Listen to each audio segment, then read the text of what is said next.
Alright, une autre petite édition de la Josette autour de la table. Question intéressante, je me contredis. J'ai dit pas de question de nutrition, celle-là est un petit peu fantôme. Donc, comment vois-tu la nutrition dans un programme d'entraînement? J'ai déjà fait de la nutrition longtemps, j'ai arrêté d'en faire pour des raisons personnelles. Je pense que la nutrition fait partie intégrante de l'entraînement. Si vous vous entraînez, vous voulez maximiser vos résultats, vous devez manger des bonnes affaires. C'est sûr que je vous apprends rien là-dessus. Là. Puis ça va un petit peu plus loin que le brocoli, le chou-fleur et le poulet bouilli. Premièrement, vous devriez faire affaire avec des gens qui sont spécialisés dans le domaine de la nutrition et qui connaissent leur affaire. Les suppléments sont là, les suppléments vont aider, c'est certain. Il y a beaucoup de facteurs qui entrent en ligne de compte pour devenir meilleur. La nutrition, ça dépend toujours qu'est-ce que vous voulez faire. Généralement, nous, en force, en powerlifting, on va manger pour avoir l'énergie pour faire nos levées, tandis que le bodybuilder, les gens de fitness, c'est beaucoup plus manger pour avoir une certaine forme physique, donc avoir les muscles beaucoup plus apparents. Chaque sport a son objectif, chaque discipline a son objectif, chaque client a son objectif. Je l'ai déjà vu, quelqu'un qui paye un programme d'entraînement, paye un programme de nutrition, donne ça à 10 de ses chums, font toutes la même affaire, il y en a 2 qui ont un résultat. On a tous des différences biologiques, on a tous des différences biomécaniques, notre système hormonal ne fonctionne pas tous pareil. Donc, je pense sincèrement qu'on devrait faire attention quand on prend un programme d'entraînement et qu'on prend un programme nutritionnel.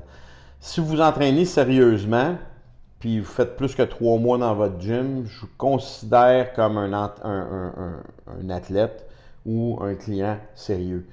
Donc, je vous suggère d'investir dans un programme de nutrition.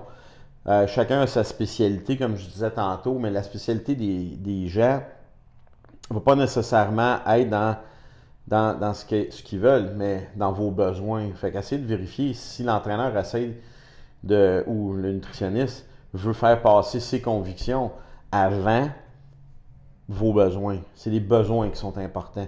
Si votre besoin, c'est d'avoir un certain seuil d'énergie, bien, je veux dire, manger une tasse de riz ne va pas faire mourir personne. Si votre besoin, c'est d'être à 5% de body fat, donc le pourcentage de gras très bas, la tasse de riz, ce ne serait peut-être pas le bienvenu, puis ça dépend dans quelle situation, puis dans quelle phase que vous allez avoir ça. La nutrition, dites-vous que c'est votre gaz, vous avez déjà sûrement entendu ça, là, si tu t'achètes un auto, tu as une Ferrari, tu ne mettras pas du ordinaire dedans. C'est un peu encore la même analogie. Donnez tout ce qu'il y a de meilleur à votre système. C'est sûr que c'est vos convictions personnelles, c'est vos désirs. La nutrition peut être bien agréable, comme ça peut être vraiment plate. Arrangez-vous pour avoir du fun dans ce que vous faites. C'est comme dans l'entraînement aussi. Si vous faites quelque chose dans l'entraînement que vous détestez, ben faites-le pas. Moi, je veux dire, faites-le pas. Si vous allez voir un nutritionniste, puis il vous donne des asperges, puis vous détestez les asperges, trouvez un autre légume vert.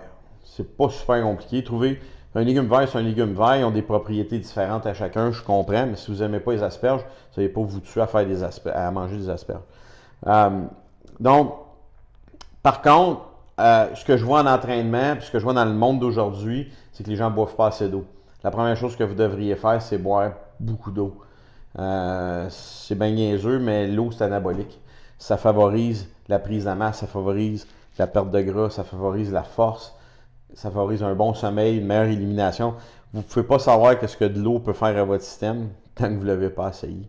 Donc, les nutritionnistes, il y en a beaucoup. Il y a certaines écoles que je recommande.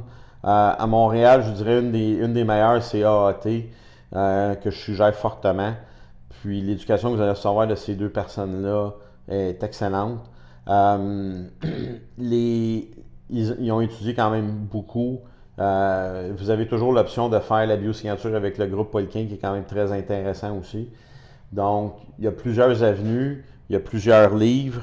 Lisez, informez-vous, mais surtout allez vers quelqu'un qui va vous faire progresser et non vous faire stagner. Sur ce, restez fort.